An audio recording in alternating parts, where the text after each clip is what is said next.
Here we are at last. The terror of all Famicom collectors. Baseball.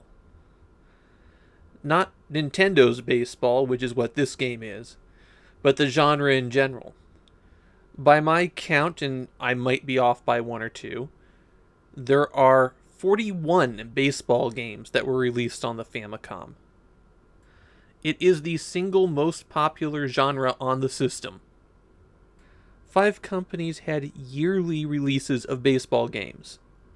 There is a lot of baseball to come, and it's going to be very difficult to tell the games apart. This baseball stands out by being the earliest one on the system, so it's a bit less refined. It's barely one step above what you would see on systems like the Intellivision or the Atari 2600. Take a look at Atari's Real Sports Baseball from 1982, and there really isn't that much difference between it and Nintendo's baseball.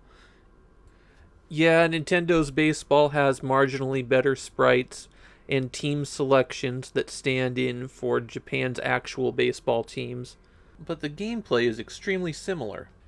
There's no stats for any player. Even what hand they pitch with and bat with is randomly selected. The teams are identical. When you start the game, the computer player is randomly chosen from one of the teams, and you cannot select that one. But that only affects what color uniforms they're wearing. I'll tell you up front that I'm not a sports fan. And even in that regard, I think baseball is something better read about after the fact than actually watched. But for the purposes of this video series, I'm going to play at least one full 9-inning game of every single one of these baseball games. Maybe I'll find one of them that rises to the level of actually being fun. But somehow I doubt it. There's one real difference between the Famicom version of baseball and the NES version of baseball. In the Japanese version, the pitch speed is given in kilometers per hour, while in the US version it's in miles per hour. Other than that, the two games are identical.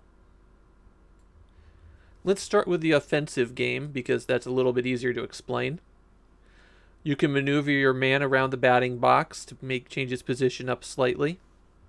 He swings his bat when you press and hold A, but the bat only swings as long as A is held. So you can bunt by pressing A and then releasing when the bat is just horizontal across the plate.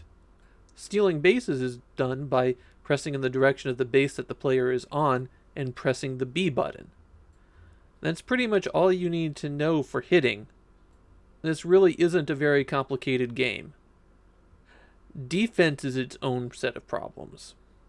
Baseball video games have a fielding problem. In real life, the basics of fielding aren't too difficult. A pop fly is an easy out for even the most amateur of players. But video games make it difficult for the player to do anything in fielding. The ball goes up into the air, but you can't be sure where it's going to come down. The computer doesn't have that problem, of course. It can get right underneath any pop fly. Nintendo Baseball makes the ball harder to track than later games. There's no shadow underneath it, so you can't be exactly sure where it is or how high up it is. I've seen balls that I thought were rolling on the ground run right through people. And then there's controlling the fielders. Every fielder has a certain distance that they will go after a ball, and absolutely no further. So if you're chasing a ball down, and it just out of your reach, suddenly your fielder will stop dead and let it roll out into the outfield, where somebody could be very far away. And the movement of the characters is painfully slow in baseball. They chug around leisurely, like they have all the time in the world to get to that ball. Pitching is a little bit better, at least. You press A to pitch and can hold up or down to throw fastballs or sliders. If you throw a slow ball, you have more control over it on its path to the plate. Of course, there's no stats for the pitchers or fatigue, so you can throw fastballs all day long and never have them get their arm tired. Nintendo Baseball is a good example of all the problems I'm going to see in this genre going forward. There will be some things that mitigate them later on, but in general, batting will be simple, and fielding will be next to impossible. Meanwhile, the computer will be able to do any of it perfectly.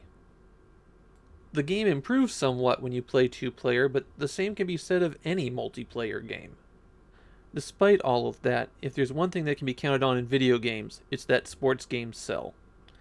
And baseball was no different.